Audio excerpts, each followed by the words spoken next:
Hello, hello. Welcome back to this week's episode of the Craftsman Creative Podcast. I'm your host, Darren Smith, founder of Craftsman Creative. I'm so glad to be with you today. So this week we're talking about mindset. In the community, there was a message from a friend who said, I'd really love to hone in a little bit more on the mindset piece. So can you chat about that this week? So this week in the Society of Independent Creators, I got 5 different posts. I do one a day, and I have been doing them like every week as a new topic. So that way you're going deeper than just one post a day. So this week was on mindset, and it was fun. All right, so I've got 3 ideas for you today, and let's just dive in. So first one is actually like an excerpt from my book. So if you want to read more about this one, you can in my book, The Craftsman Creative, How 5-Figure Creators Can Build 6-Figure Businesses. I'll put a link in the show notes. If you haven't read that book yet, I highly recommend it. This first idea is called The 3 Personas Your Business Needs. Now, I was reminded last week about how important it is to have all 3 personas show up in your business. Between a conversation with a creator who feels like they're doing everything right, who else has felt this way? I know I have.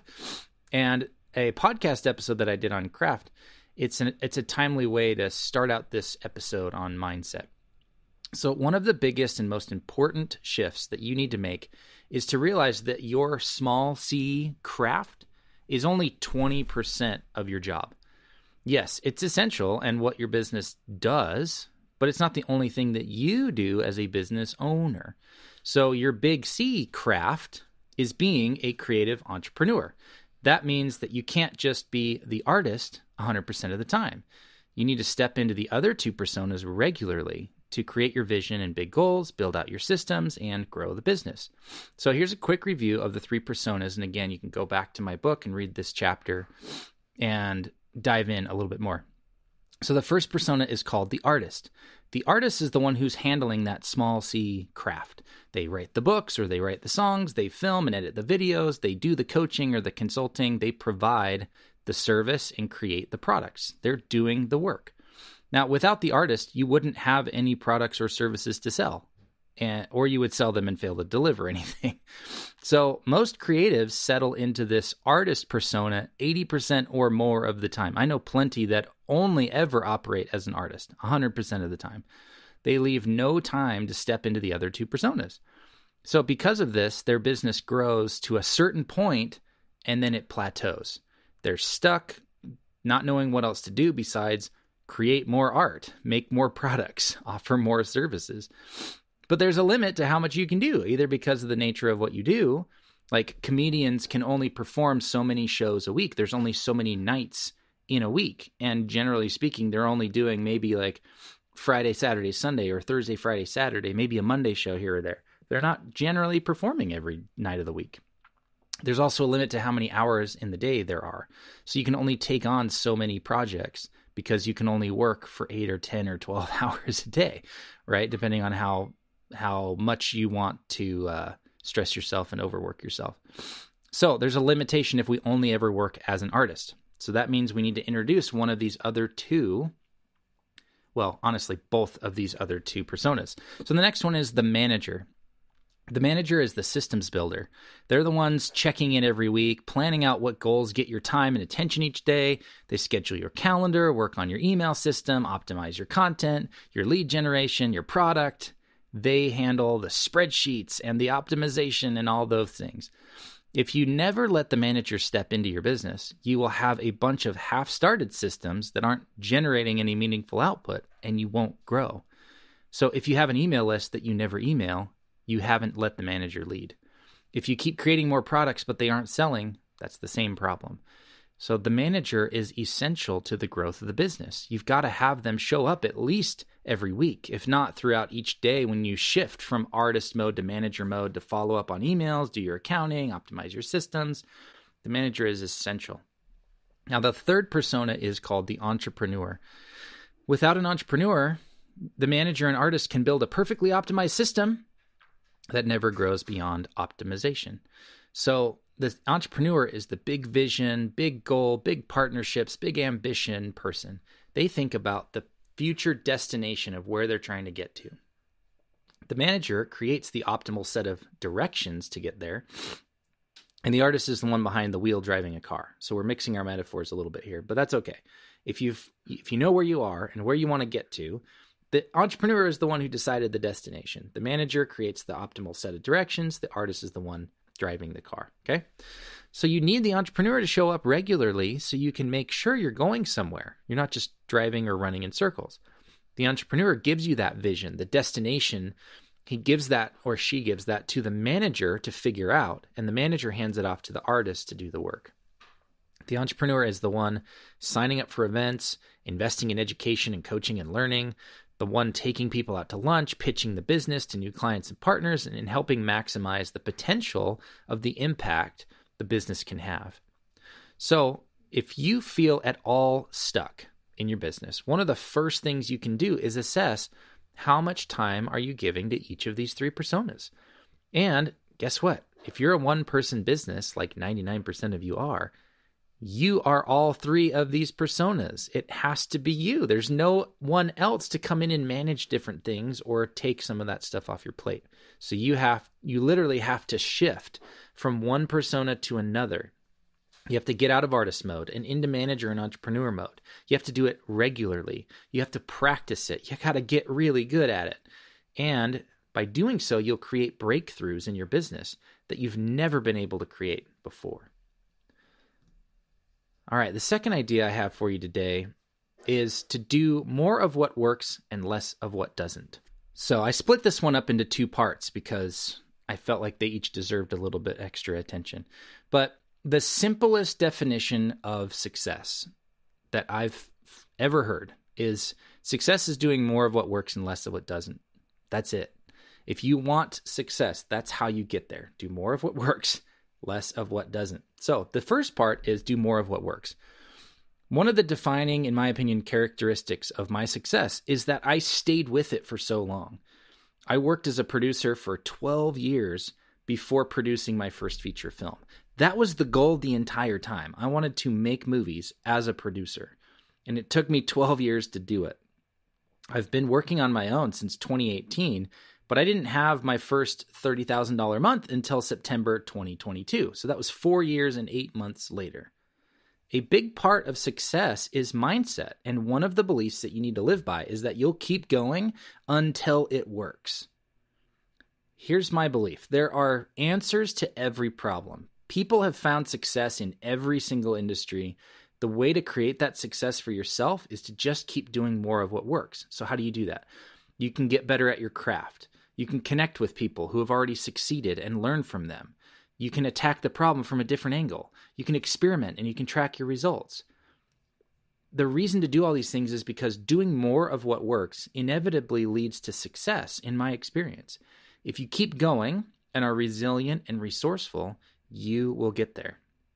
So this is a huge mindset thing because you have to have that belief ingrained in you or else you'll give up too soon. There's these great graphics that exist where it's this, not bell curve, but this hockey stick curve that occurs at the right side of an axis on a graph. And just before it starts the uptick, there's a little pointer that says you are here, and your belief is this is pointless. And you're just so close to having it work. So a lot of times it's just sticking with it for a little bit longer until it actually has time to work. Okay, so the other half of that is that you have to do more of what works and less of what doesn't. Do more of what works and less of what doesn't. This is the secret to success, if I've ever found one. But if you only ever try to do more of what works without eliminating the stuff that doesn't, you'll quickly get overwhelmed and you'll run out of time. Honestly, I've seen people burn out because they keep trying to do more and more and more and more, and none of it's working. So here's a recent example. After feeling overwhelmed with social media recently, I started a digital detox at the beginning of February 2023. I realized that all of my best clients last year came through initially hearing me on a podcast. So that led to them joining my email list, getting my email sequences and my newsletters for months, and then they reached out to work together. So if that's how customers happen, then I should be optimizing that to allow more customers and clients to happen, right? So to do more of what works, I'm doubling down on long form content like this podcast, and I'm doing 1 or 2 workshops a month going forward. And I'm going to do that throughout this year. And I'm rethinking how I'm going to use social media going forward. It will likely just be repurposing some of the long form stuff to create a little bit of value in, 5 seconds, 20 seconds, a minute, and then point them to the long form piece that it came from.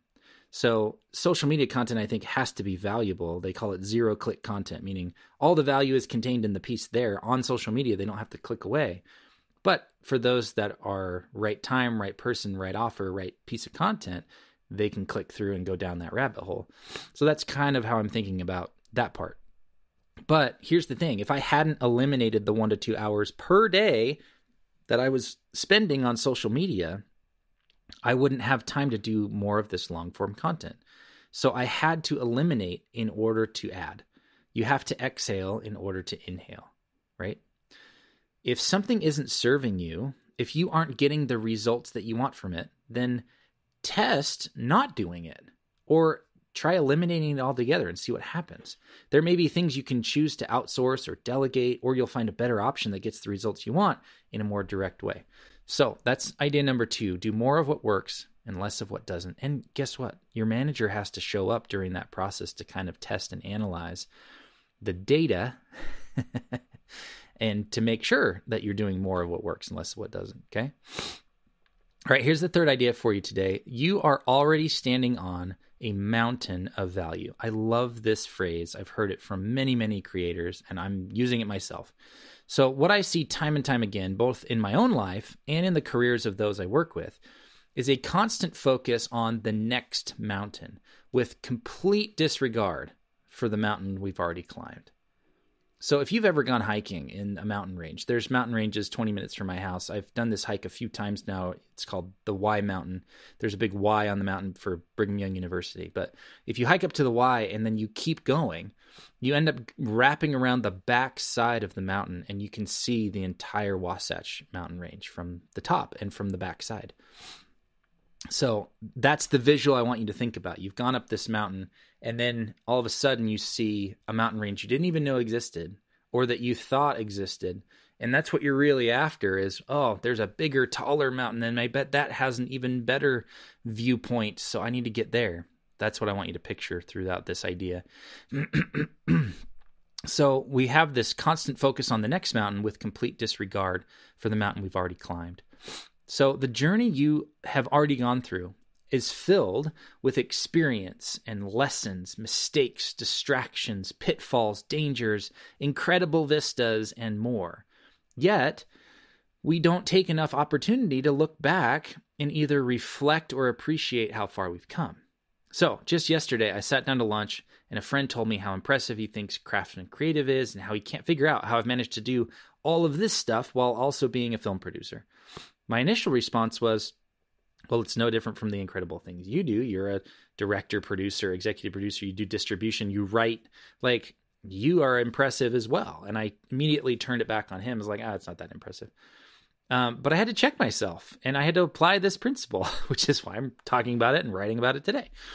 I said, you know what? Thank you. That means a lot for you to say that. I really appreciate it. So we went back to eating our pizzas. But yesterday morning, before that lunch, I was putting together the sign-up page for another Craftsman Creative workshop on podcasting. And I realized that I've accomplished a lot on that mountain, quote-unquote mountain as well. I've had huge creators like Justin Welsh, Arvid Kahl, Justin Moore, Josh Spector, and more on my own podcast.